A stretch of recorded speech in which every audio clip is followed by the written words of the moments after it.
My name is Amelia, and I am 32 years old. For 15 long years, my family treated me less like a daughter and more like the maid they never had to pay. Every holiday, every birthday, every single gathering under that grand Connecticut roof turned into another reminder that I was invisible unless there were dishes to wash or food to serve. My younger sister Sarah lived like a princess. She wore gowns our parents bought, entertained their elite friends, and held the spotlight while I sweated in the kitchen. Last Christmas Eve changed everything. I had been packing in my Manhattan apartment, preparing for a flight that would take me to Florida. A business trip. A chance to finalize the most important contract of my career. Then the phone rang. Caller ID, Mom. Her voice was sharp, the kind that never invited questions. Cancel your silly plans. Tomorrow, you'll cook for Sarah's Christmas Eve dinner. 25 guests. Executives. Pinnacle Corporation. Her words carried the same sting they always had. I was the backup plan. The useful but unimpressive daughter. Use the good china, she added. And do not embarrass us. I stared at my suitcase. My business blazer lay neatly folded inside. On my desk, an email from Victoria Chen, CEO of Pinnacle Hospitality, glowed on my laptop screen. A $2 million deal waited for me in Florida. My mother never knew, because she had never asked.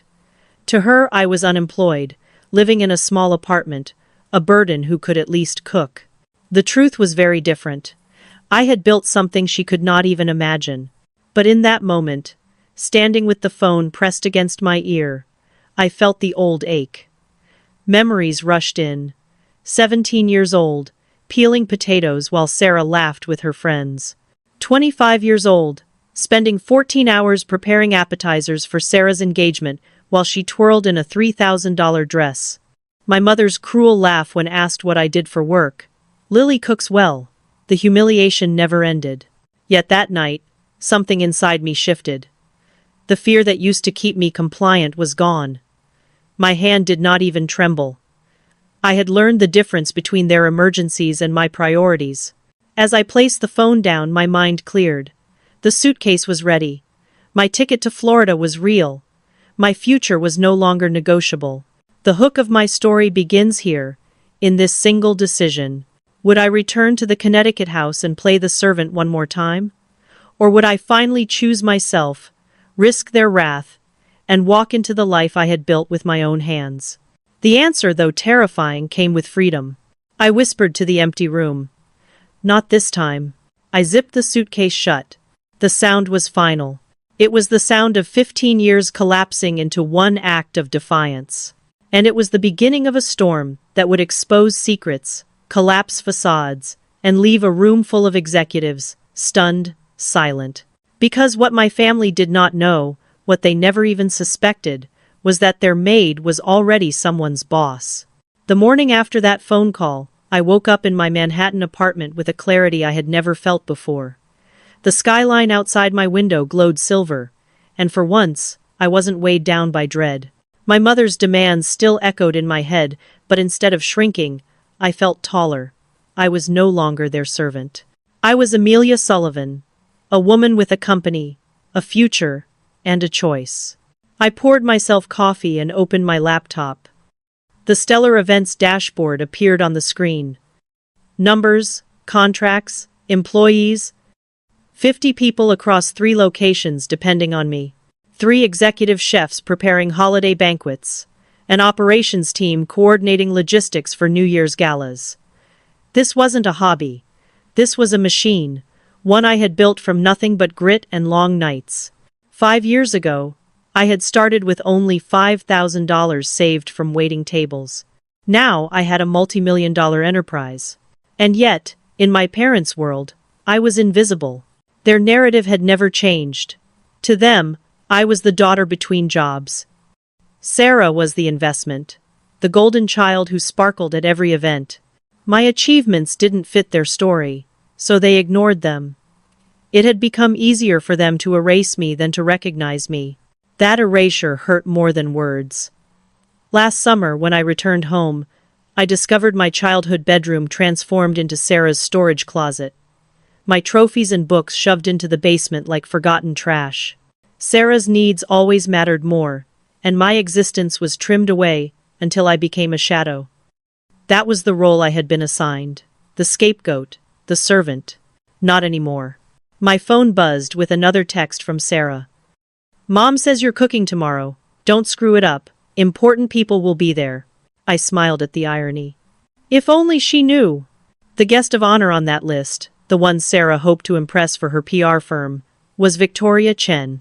The very same Victoria who had already placed Stellar Events at the top of her shortlist for Pinnacle Hospitality's Florida resorts.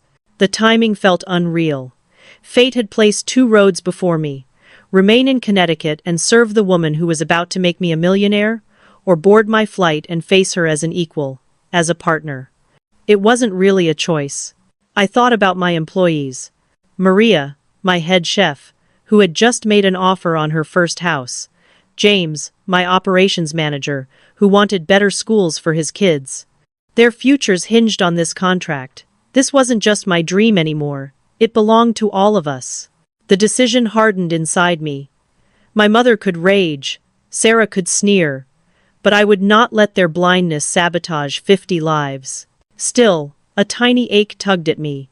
Families were supposed to support, to celebrate, to lift each other higher. Instead, mine had built their comfort on my silence. That silence had protected them for years, but silence would not protect me now. I shut the laptop and looked at my suitcase.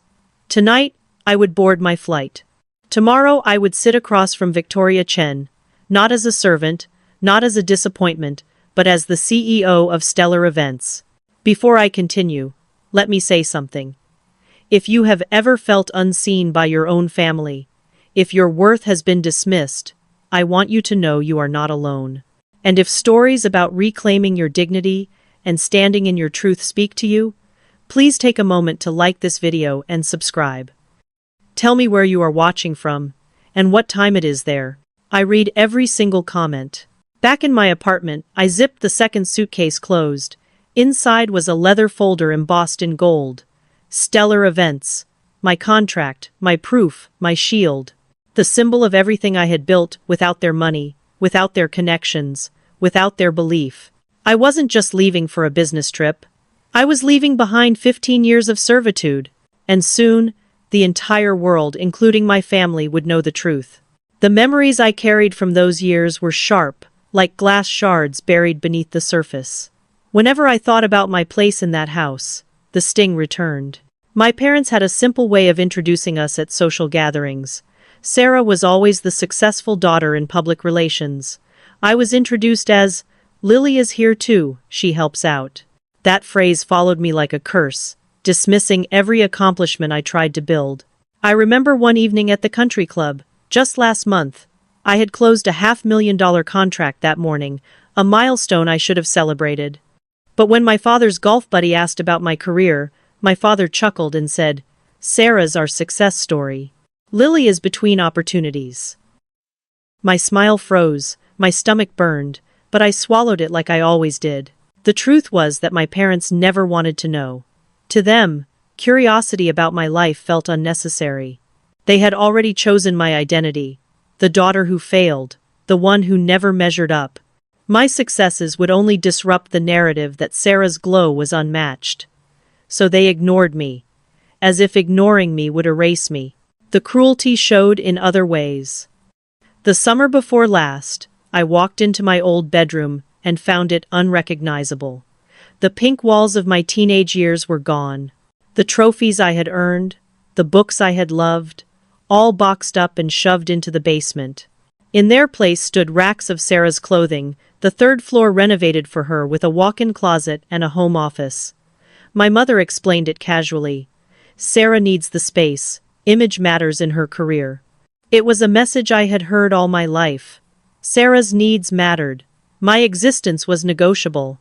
That night, sitting alone in my apartment, I replayed those moments. Every Thanksgiving since I was 17, I had been trapped in the kitchen, preparing turkeys while Sarah toasted guests. Every Christmas I was told, "At least Lily is useful in the kitchen." And at Sarah's engagement celebration, my humiliation peaked. 200 guests, a glamorous ballroom, Sarah sparkling in a $3,000 gown my parents bought for her. I had spent 14 hours making appetizers, my hair tied back, my hands blistered. A guest asked my mother, "What does Lily do?" She laughed. "She doesn't have Sarah's social skills, but she cooks well." I felt my throat close. I wanted to shout that I was more than a cook, that I had employees, contracts, clients. But their laughter drowned my truth. That was the night I promised myself something. The next time they dismissed me, I would not answer with silence. Now, as I stared at my packed suitcase, that promise returned. My parents thought I would fold again. That fear would pull me back into their orbit. They were wrong. The documents in my leather folder were proof. Stellar Events was real. The employees who called me boss were real. The contract waiting in Florida was real. My family's blindness no longer defined me. But it still hurt. Deep down, I wanted them to ask once, just once, what my life looked like. I wanted them to see me, to know me. That longing lingered even as anger rose. I walked to my closet and touched the second suitcase, the one that held my proof. I thought of my assistant, who had texted me earlier. Forbes wanted to feature me in their 40 Under 40 issue. They were fascinated by my story of building an empire without family money, without family support. The irony was perfect. And yet, my parents had never asked what I did with my days. To them, I was unemployed, drifting, a dependent who lived in a tiny apartment. The reality was a 2-bedroom condo I had purchased with my earnings. They thought I survived on savings from my grandmother. In truth, I had invested every penny into my company. They saw me as invisible. But soon, the world would see me differently. That night, I looked at the city lights outside my window and whispered to myself, "Their blindness will not be my burden anymore." The stage was set. The pieces of my past had built the perfect storm, and the storm was about to break.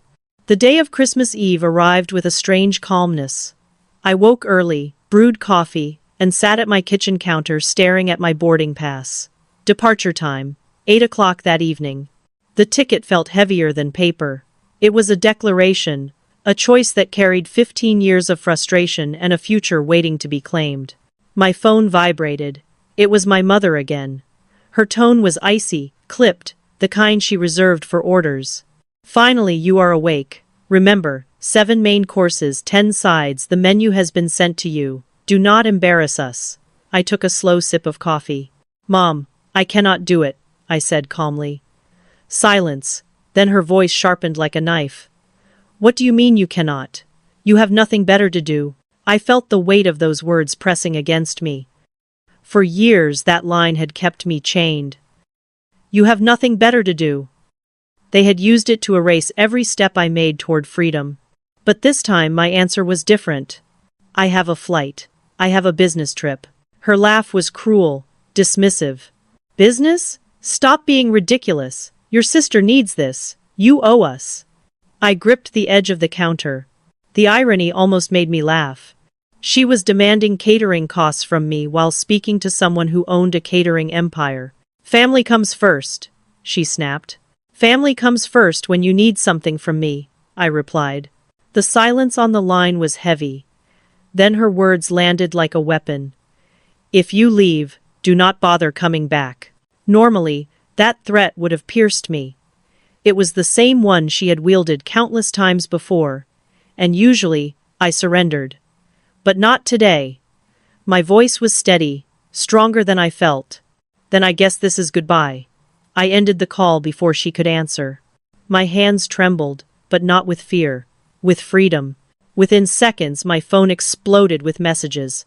Sarah's texts were sharp, demanding, dripping with entitlement. "Stop being dramatic. Get over here. Mom is losing her mind. You are ruining Christmas." I turned the phone off, letting the silence settle like a shield. I returned to my suitcase and added the last few items. My presentation notes, the leather folder embossed with stellar events, my best black suit. Every piece was a reminder of the life I had built in secret. By mid-afternoon, Sarah's voice rang in my ear.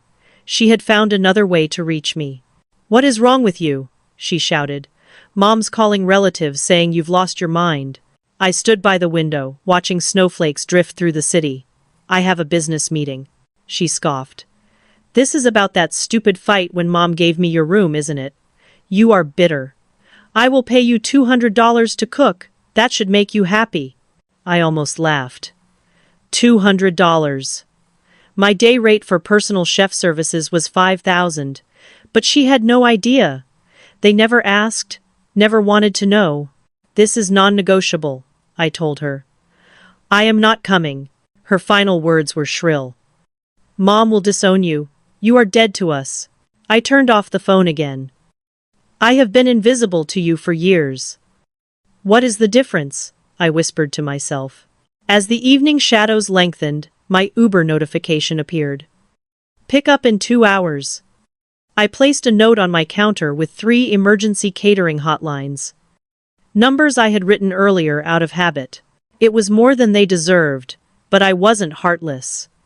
Beside the note, I left one business card. Amelia Sullivan, CEO, Stellar Events. I doubted they would ever see it. But for me, it was closure.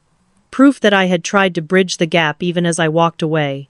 When the plane lifted off from JFK at 8:07, I exhaled deeply. The city lights blurred beneath me. Somewhere below, my mother was spinning her story, painting me as the selfish daughter. Let her. For the first time, I was not part of her performance. Above the clouds, I belonged only to myself. And the world was about to see me as I truly was. The irony of it all landed like a thunderclap. Hours before my flight, I opened the email my mother had sent with the finalized guest list. My eyes froze on a name printed in bold letters. Victoria Chen, CEO of Pinnacle Hospitality. For a moment, I could not breathe. The very woman I was flying to meet in Florida, the one who had the power to sign a $2 million contract that would secure the future of Stellar Events, was expected to sit at my parents' dining table.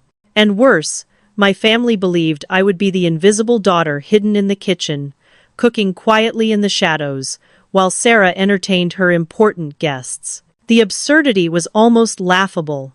My mother had spent weeks bragging about this dinner, insisting it would elevate Sarah's career. She believed that by feeding executives and serving wine in Waterford Crystal, she could polish Sarah's image in front of people who mattered. Yet she had no idea that I had already catered Pinnacle's corporate retreat for 500 employees the previous month. Victoria's team had eaten meals designed by my chefs, meals I had overseen. The only difference was that Victoria had never met me in person. That introduction was scheduled for tomorrow. Now fate had woven the threads together. If I obeyed my mother, I would be forced to serve the very woman who was about to recognize me as a business partner. If I left, my family would implode under the weight of their own arrogance. I pressed my palms against the counter and let the choice settle. I could not live both lives anymore.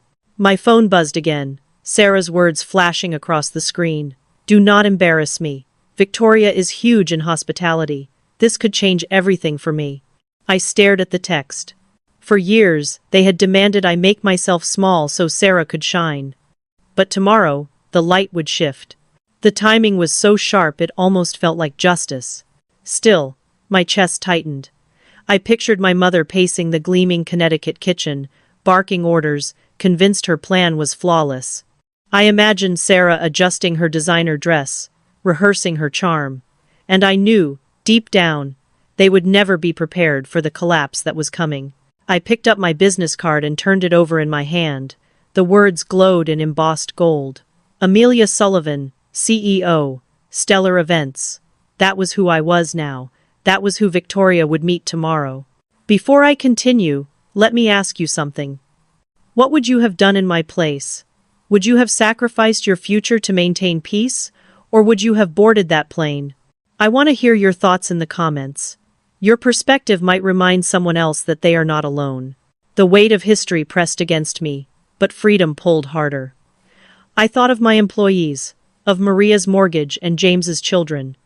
Their lives deserved more than my silence. By evening, my decision was absolute. I would not return to that house. They would face their guests with empty plates. They would face Victoria without the daughter they had dismissed. As the sun dipped behind Manhattan's skyline, I zipped my suitcase shut one final time. Snow drifted against the window, quiet but relentless, like the years I had endured without recognition. Tonight would end that silence. I whispered to myself as I prepared for my ride to the airport. Let them eat pizza.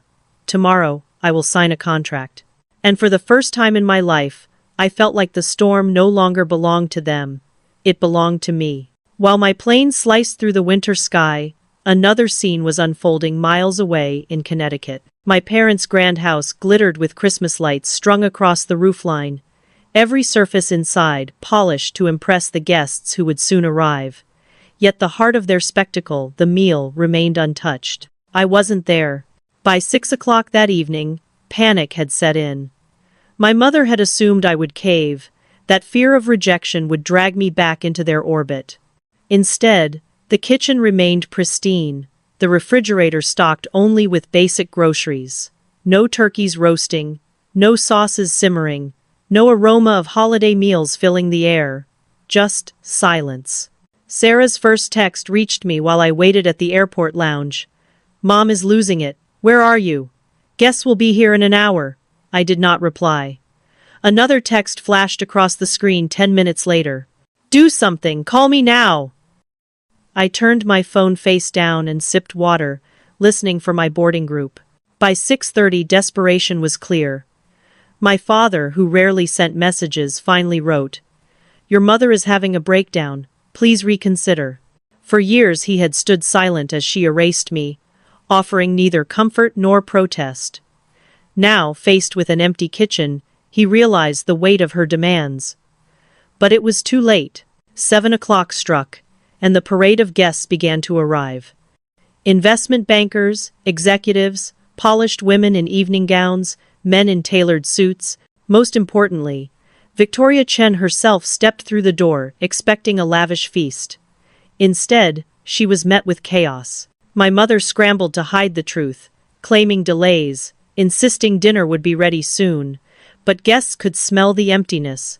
There was no food warming in the ovens, no bustle of preparation. Panic clung to her like perfume. By 7:23, Sarah's messages became frantic. "We're ordering pizza. Do you understand what you've done?" I pictured the scene in my mind. Waterford crystal set carefully on linen cloth, silverware gleaming under the chandelier. And at the center of it all, cardboard boxes of pizza placed in shameful silence. Papa John's stacked on mahogany tables. Domino's delivered through the side door. The image was so absurd that I almost laughed out loud. By 7:47, another message arrived. "Mom told everyone you are unreliable and always have been. She says you ruined everything." The lie was predictable. My absence had forced her to expose the truth. She had built her reputation on my silence. Without me in the kitchen, her illusion of perfection collapsed. 8:15. Another text lit up my phone as the plane taxied down the runway. "The pizza is here. Guests are disgusted. People are leaving." I leaned back against my seat, the engines roaring, the cabin vibrating with takeoff. For the first time in years, I smiled without guilt. 9:33. The final message came through. "Party is over. Everyone left early. Victoria didn't even stay for dessert. Mom says you are dead to her." I closed my eyes as the plane pierced the clouds. My family's empire of appearances had crumbled, not because I destroyed it, but because they built it on lies. Far below, my mother served shame on fine china, offering excuses with every slice of delivery pizza. Sarah tried to charm guests while balancing greasy boxes on plates worth more than most people's rent. My father sat in silence, unable to stop the unraveling. And me? I was flying toward a future that was finally mine. They thought they could keep me invisible forever. That night proved otherwise. Florida greeted me with warm night air, and the steady rhythm of waves breaking against the shore. My driver pulled up to the Pinnacle Resort, a place so polished it seemed designed to whisper success into every corner. Floor-to-ceiling windows reflected the Atlantic. A chilled bottle of champagne waited in the suite. A handwritten note rested beside it. "Welcome, Miss Sullivan. Looking forward to our partnership. Victoria Chen. I stood by the glass, phone in hand, watching the storm unraveling back home through a series of frantic texts. My mother had shifted from rage to desperation. Sarah was oscillating between begging and insulting. Even my father had broken his silence, sending clipped sentences. Your mother fainted. What is Stellar Events? Call us now. I placed the phone face down on the desk. They had never asked before. They would not receive explanations now. Instead, I opened my email. There it was, confirmation from Forbes. Not only would my article run on December 27th, but I had been moved to the cover story. My face, professional and confident, would stare out from newsstands across the country. The headline read, "From Invisible to Invaluable. How Amelia Sullivan Built a Catering Empire Without Family Money." The timing was divine. At exactly 7 o'clock the next evening, I was scheduled to meet Victoria and her team for a pre-dinner meeting. But first, Victoria had another story to share. She arrived later than planned, stepping into the resort dining room, looking tired yet amused. "You would not believe the evening I just endured in Connecticut," she said, sliding into the seat across from me. My heart beat steady, my poker face ready. "Oh? What happened?" I asked. She shook her head, laughing. "I was promised an elegant Christmas Eve dinner. Margaret Sullivan, actually, same last name as you, funny coincidence, swore her daughter would cook a flawless meal for 25 executives. What we got was chaos. No food, empty kitchen. And then, pizza boxes stacked on fine crystal. Can you imagine?" I let out a sympathetic sound, careful not to reveal the irony clawing at my chest. "It gets worse," she continued, scrolling through her phone. The hostess spent the entire night badmouthing her older daughter. Called her unreliable, mentally unstable, a disappointment. I left after 20 minutes. She turned her phone toward me. A photograph appeared on the screen, my mother's red face hovering above a table littered with greasy boxes, Sarah attempting to salvage the evening. I studied the photo for a moment, my expression neutral. "That must have been difficult to watch," I murmured. Victoria sighed. "It was the most unprofessional gathering I have ever attended." And the irony? She claimed her absent daughter usually cooked everything. The weight of the moment pressed down, but I held firm. Tomorrow, the truth would surface in a way no one could ignore. Before I tell you what happened next, let me pause here. If you were in my shoes, sitting across from the very CEO your family tried to impress with pizza and excuses, would you reveal the truth right away, or would you wait for the perfect moment? I want to hear your answers in the comments. Your thoughts might help someone else facing a similar choice. That night, I returned to my suite with the photograph still vivid in my mind. My mother's humiliation had already begun spreading. LinkedIn was buzzing with whispers of the disaster. Industry circles laughed behind polished hands. The Sullivan name, once paraded through country clubs, was becoming a punchline. But the storm was not over. The real confrontation waited for me in Pinnacle's boardroom at 9 o'clock the next morning. And when truth collided with consequence, the world would finally see who I really was. The boardroom at Pinnacle's Florida resort gleamed like polished steel. Sunlight poured through the floor-to-ceiling windows, scattering across a long mahogany table surrounded by executives in tailored suits. I walked in at 8:45 sharp, my portfolio tucked under one arm, my heart steady. This was the moment I had been building toward for 5 years. Victoria Chen entered minutes later, her expression sharp but friendly. She nodded at me, then took her place at the head of the table. "Let's begin," she said. Her voice commanded attention. I presented slides, spoke with precision, outlined strategy after strategy. Every number, every chart, every photograph of stellar events in motion told the story of a company ready to expand on a national stage. The presentation was seamless. Heads nodded around the table. I felt the momentum swinging firmly in my favor. Then it happened. At exactly 9:30, Victoria's assistant walked into the boardroom holding an iPad. "Miss Chen," he said quietly, "you need to see this." He placed the device in front of her. Her brow furrowed as she scrolled. Confusion flickered, then shock. She looked up slowly, her gaze settling on me. "Amelia," she said carefully. "This photo was taken last night in Connecticut." The iPad turned toward me. My breath caught. On the screen was a picture from my parents' dining room. My family's Thanksgiving photo, framed on their wall, had been captured in the background of a viral LinkedIn post. Sarah smiled brightly in the center, my parents on either side. And there I was, blurred in the background, standing by the buffet table with a plate in my hands. The caption beneath mocked the absent daughter who had ruined the Christmas Eve dinner. Victoria studied me. "Is this you?" I met her eyes. "Yes." Silence fell over the room. The legal counsel lowered his pen. The executives exchanged glances. "Margaret Sullivan is your mother," Victoria pressed. "Yes," I said again.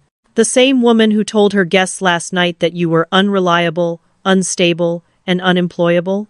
"Yes." My voice was steady. The weight of the revelation hung heavy in the air. Victoria stood and walked to the window, arms crossed. When she turned back, her expression was unreadable. "You were supposed to cook that dinner," she said flatly. "I was," I admitted. "But I chose my business instead of being treated like a servant." One of her partners leaned forward.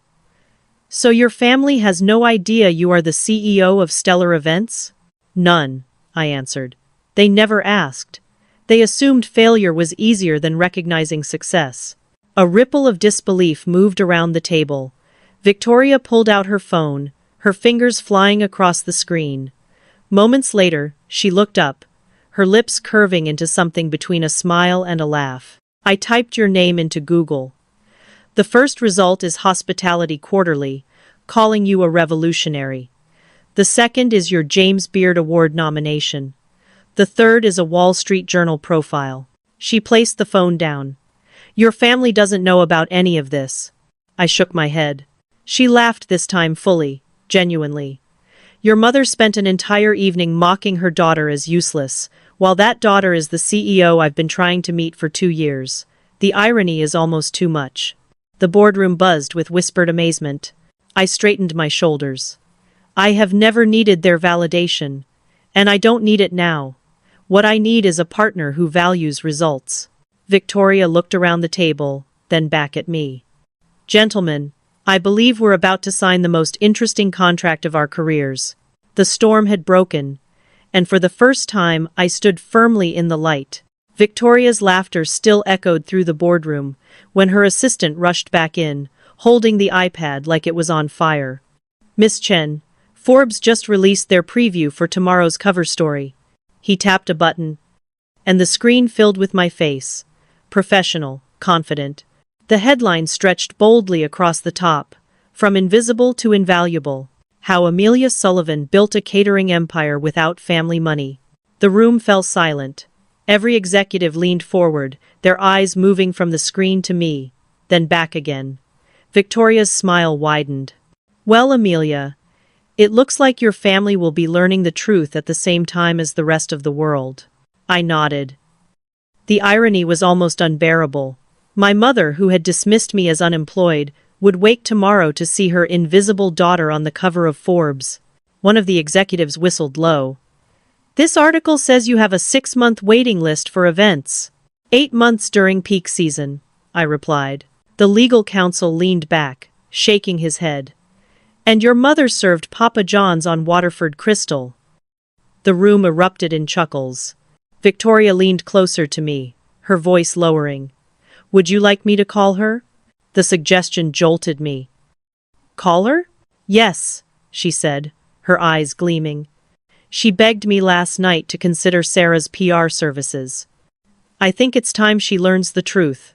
Before I could answer, she had already stepped into the hallway. Through the glass, I watched her pace, speaking animatedly. 5 minutes later, she returned, a satisfied smile playing at her lips. "I told Margaret Sullivan I was disappointed in the dinner. She begged for forgiveness.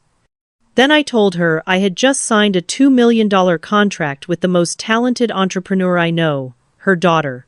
A buzz rippled through the room. My phone vibrated violently on the table, call after call flashing across the screen. 47 missed calls in 3 minutes, all from my mother. Victoria extended her hand across the table. Shall we make it official? I signed the contract with a steady hand, champagne glasses clinking moments later. The celebration filled the air, but my phone refused to stay silent. Finally, I stepped aside to check the messages. Mom. Answer your phone now. Sarah. This has to be a joke. Tell me this is a joke. Dad, your mother is hysterical. Victoria Chen just told everyone you're a CEO. What the hell is Stellar Events? For the first time, I didn't feel anger. I felt clarity. They weren't entitled to explanations. Victoria raised her glass again. To boundaries, she said, her team echoing the toast. I lifted mine and joined them. But my phone rang again. This time, I answered. Sarah's voice came through the speaker, shaky and thin. This can't be real. It's real, I said. You've been a CEO this whole time? 5 years? Why didn't you tell us? Because you never asked. Her voice cracked. Mom's having a breakdown. Everyone saw Victoria's post. The country club is buzzing. People think we're fools. That isn't my problem anymore, I told her. How can you be so cold? I looked around the room. Every person here respected me. Every person here saw me. I'm not cold, Sarah. I'm done being invisible until you need a cook. I'm done being the family disappointment, and I'm done pretending to be less than I am, just to make you comfortable. Before I hung up, I said one last thing. Call me when you're ready to meet Amelia Sullivan, the CEO. Not Amelia, the servant. Before I move on, I want to ask you something. What would you have told Sarah in that moment? Would you have shown mercy, or would you have drawn a hard line? Leave your answer in the comments below. I read every single one, and your perspective might help someone else find their strength. The hours after signing the contract felt like living inside a dream. My phone would not stop buzzing. Calls, texts, voicemails, waves of desperation from the very people who had spent years dismissing me. At first I ignored them. Then curiosity tugged at me. I opened one of my mother's voicemails. Her voice cracked with panic. How could you do this to us? Victoria Chen told everyone about your company. People are calling, asking why we didn't know. Do you understand how humiliated we are? I almost laughed. For once her humiliation wasn't mine to carry. Another voicemail from Sarah. Mom says this is cruel. Pretending to be successful just to embarrass us. Pretending. The word tasted bitter. They had erased my reality for so long that even now, when the evidence was undeniable, they clung to the lie. Later that evening, Victoria walked into the lounge where her team and I were celebrating. She carried her phone, a mischievous glint in her eyes. I posted something, she said, setting the phone on the table. On her LinkedIn page was a photograph of me, pen in hand, signing the contract beside her executives. The caption read, "Thrilled to announce our partnership with Stellar Events and their brilliant CEO, Amelia Sullivan. Excellence in luxury catering will elevate Pinnacle's guest experience nationwide." Within minutes, the post exploded. Comments, likes, shares, all from industry leaders I had quietly impressed over the years. Former clients chimed in, praising Stellar Events. The tide had shifted publicly, and there was no turning it back. My phone rang again. This time, I answered with Victoria's permission, putting it on speaker. Sarah's voice trembled. This can't be real. Everyone saw the post. Mom is hysterical. It's real, I said evenly. You've been lying to us all this time? No. You lied to yourselves. You assumed I was nothing because it was easier than seeing me. I stopped fighting that lie years ago. But we're family, she said, her voice breaking. Family doesn't treat each other like servants, I replied. The silence stretched until Sarah whispered, Mom's calling her friends, trying to explain. Everyone's laughing. Do you know what this is doing to us? Yes, I said softly. And it's not my responsibility. When the call ended, Victoria raised her glass. To boundaries, she repeated, her team echoing the words. I joined the toast, feeling the weight of freedom settle deeper into my bones. That night, I returned to my suite, the Atlantic stretching black and endless outside the window. For the first time, I let myself feel the victory fully. I thought of the years spent in kitchens, the comments that cut like knives, the way my father had introduced me as between jobs. All of it had led here. And now, I was no longer invisible. My phone buzzed once more, this time with a text from my father. "Your mother fainted again. Please call. She doesn't understand what's happening." I stared at the screen for a long time before setting it aside. Their confusion was not mine to fix. Instead, I opened my laptop. The Forbes draft stared back at me, each word a blade slicing through the lies they had built. Success doesn't need permission. Self-worth doesn't require validation. Respect is non-negotiable.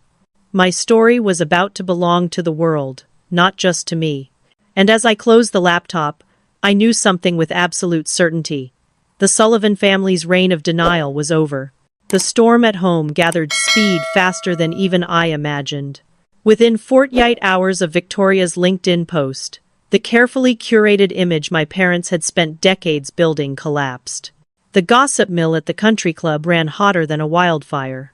My mother, once admired as a flawless hostess, became the woman who served delivery pizza on fine crystal while insulting her millionaire daughter behind her back. Sarah's frantic texts told me everything. Pinnacle just canceled our PR contract.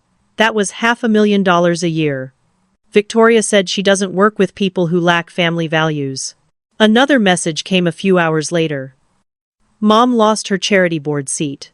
Officially unrelated, but everyone knows why. For years, my parents had treated me like a burden.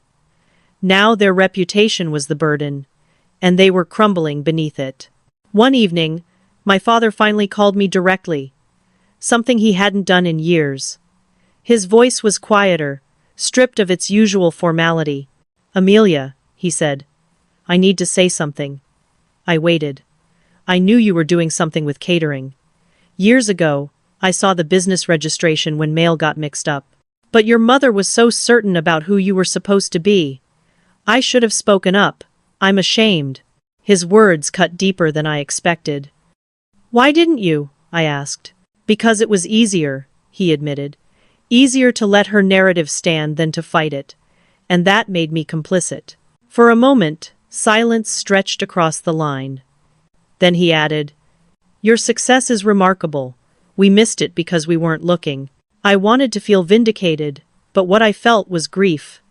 15 years of silence from my own father, broken only after the world forced him to see me. Meanwhile, my mother continued to spiral. Sarah texted constantly, describing meltdowns, frantic explanations, endless excuses. Dad's golf buddies are asking how he didn't know his own daughter was a millionaire. Mom is furious about the Forbes article. People keep quoting the line about building without family support. The irony was brutal. The very sentence that had defined my truth, "It was easier to build an empire in silence than to fight their assumptions," was now the blade tearing through their social circle. But while they unraveled, my life expanded. Forbes had placed me on the cover. Interviews poured in. Clients I had chased for years suddenly begged to be added to my calendar. My inbox swelled with opportunities. Keynote speaking, partnerships, television spots. Within a week, Stellar Events had received more than 200 new inquiries. One morning, I stood in our Manhattan office as my team gathered around. Maria, my head chef, clutched a copy of Forbes with my photograph on the cover. "We're so proud of you," she said, tears in her eyes.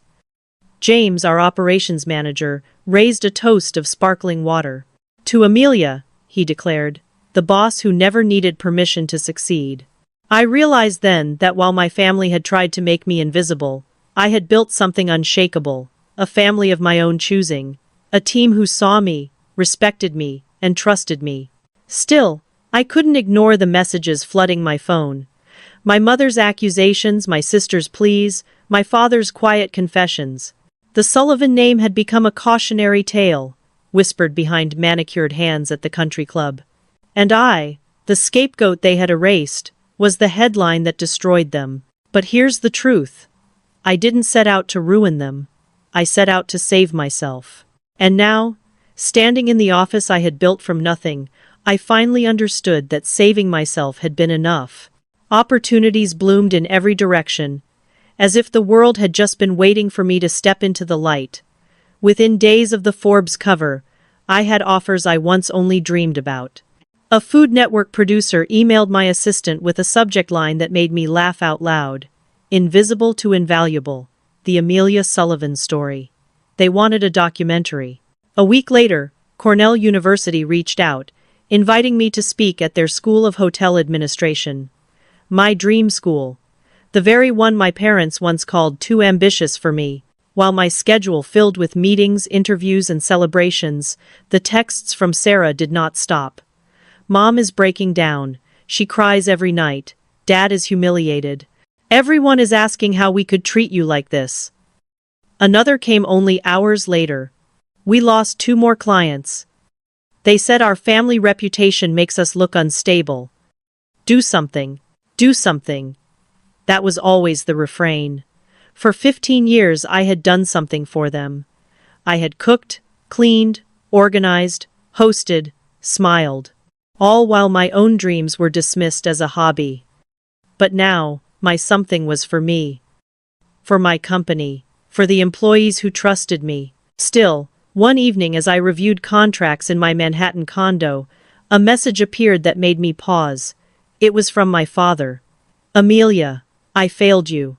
I stood silent when I should have spoken. I let your mother's version of you become reality. Now the world knows the truth, and I realize how blind I was. You didn't hurt us, we hurt ourselves. For the first time, I believed him. Yet my mother was a different story. She had doubled down, calling relatives, painting me as cruel, ungrateful, obsessed with revenge. But the cracks showed in her voicemails. The anger sounded hollow, like someone who knew the world had stopped believing her. Meanwhile, my team thrived. Maria pulled me aside during an expansion meeting, her eyes shining. You know what I love about this company? You built it for people who were overlooked.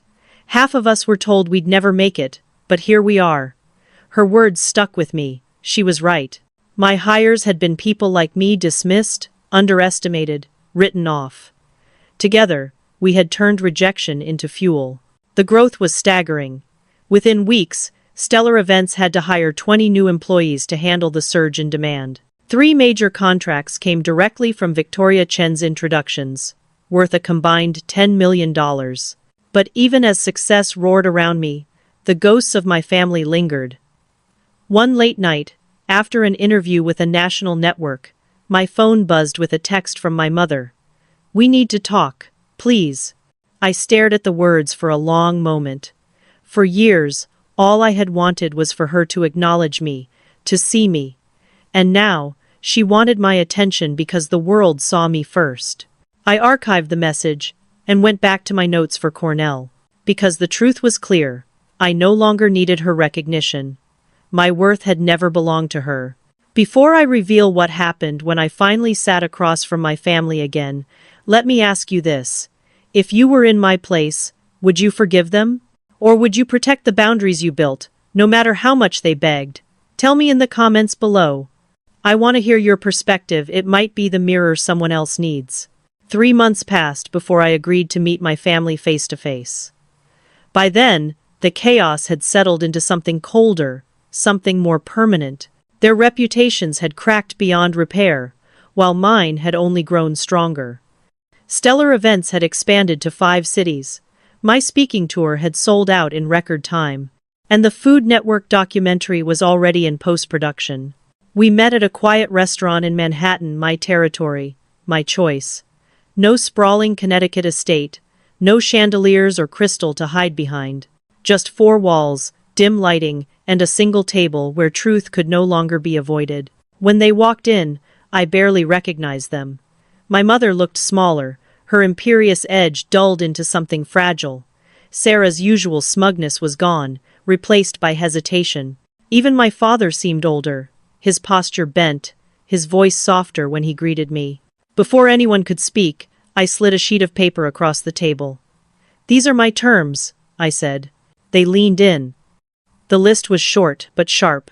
Equal respect, or no contact. No more servant treatment ever. Public acknowledgement of my success. Genuine apology, not empty words. Therapy, both family and individual. This is non-negotiable, I added. For a moment no one moved. Then my mother's eyes filled with tears. Amelia, we've lost everything. My reputation. Sarah's clients. People whisper about us everywhere we go. That isn't my responsibility, I said calmly. My father cleared his throat. We're not here to blame you. We're here to ask for a second chance. His honesty caught me off guard. Then Sarah spoke, her voice quieter than I'd ever heard. I was jealous. Mom made me feel special by making you feel small. I see now how sick that was. She hesitated, then added, I've been going to therapy. My therapist says we created a system where someone had to be the scapegoat. And that someone was you. For the first time in years, her words felt real. My mother reached across the table, though she didn't touch me. Her voice cracked. I'm sorry. Not just for Christmas Eve. For 15 years of blindness. I made you a servant, because I couldn't face the possibility that you might be more successful than the life I planned for you.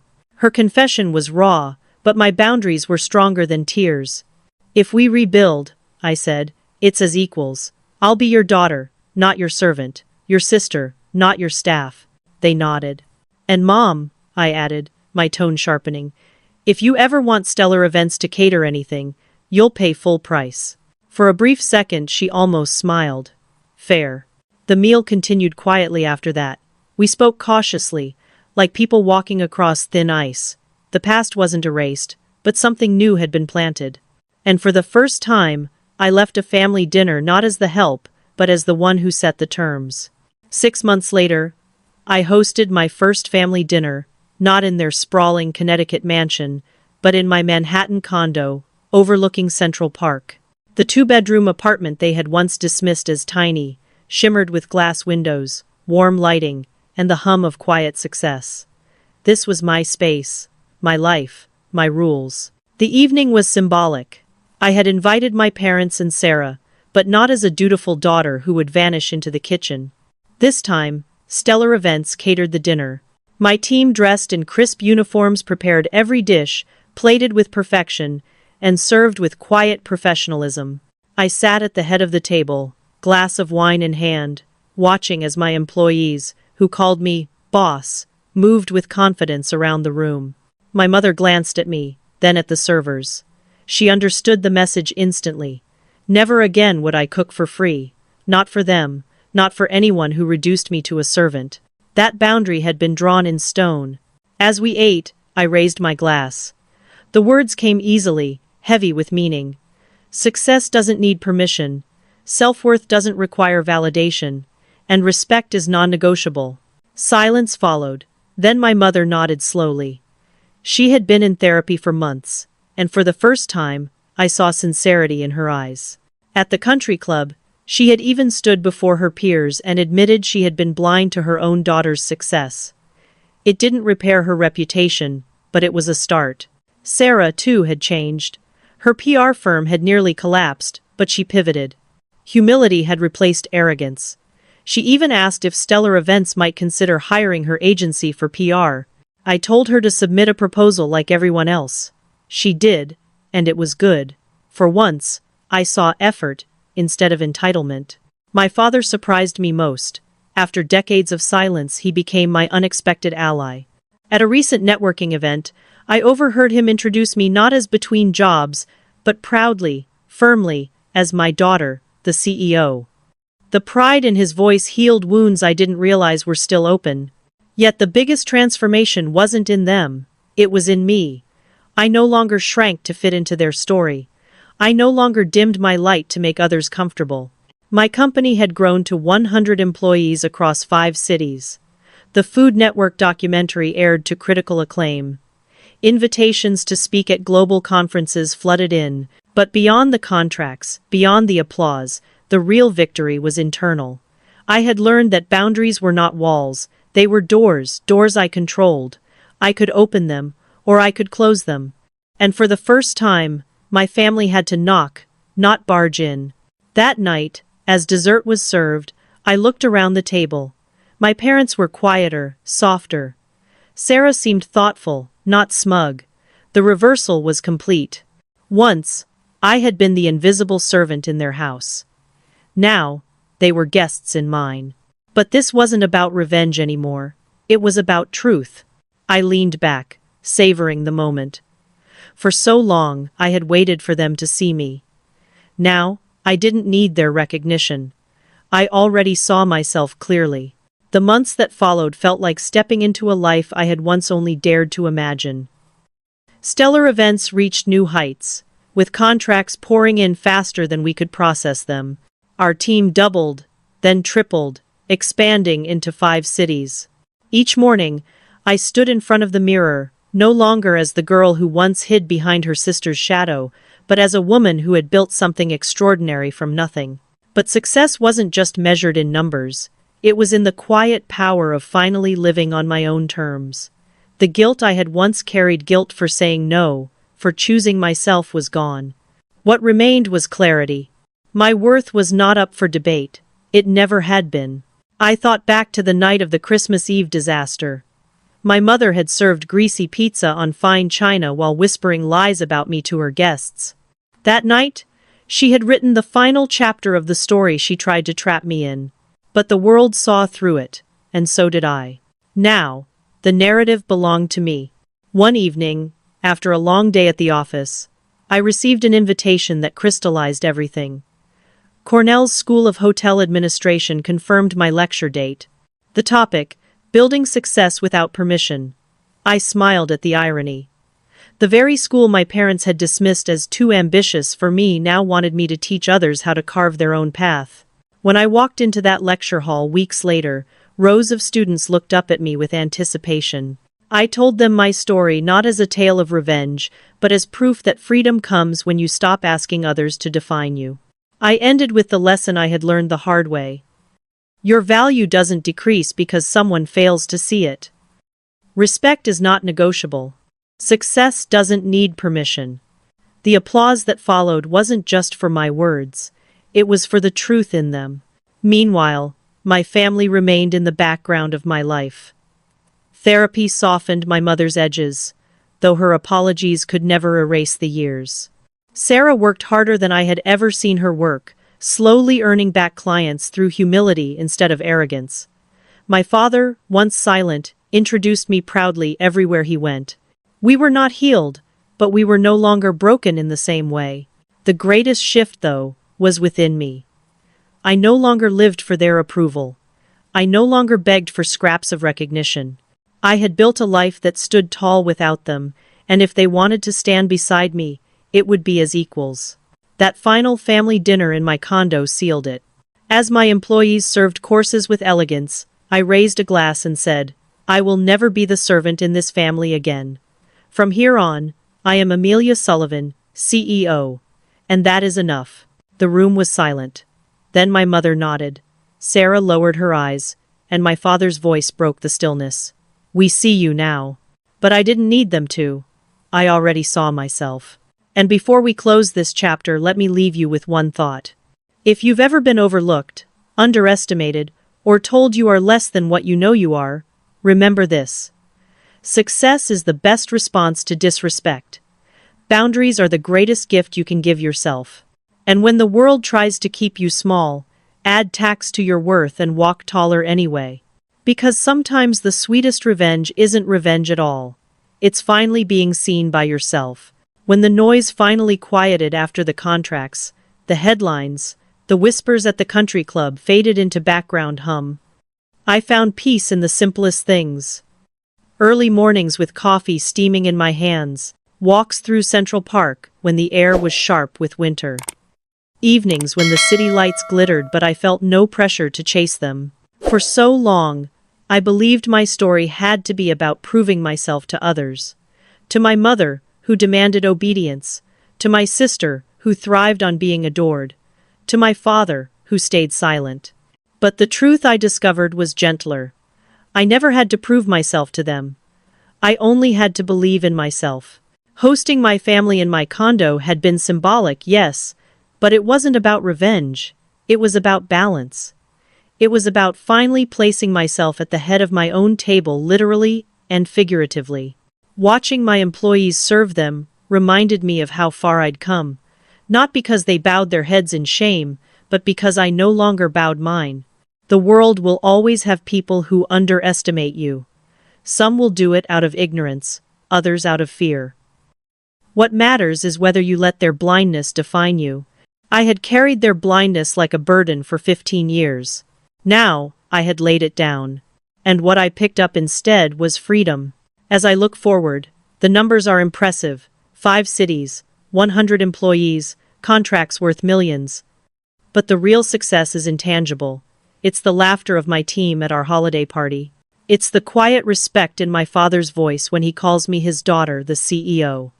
It's the calm in my own reflection when I remind myself, I am not invisible. I am invaluable. That, more than anything else, is the life I fought to build.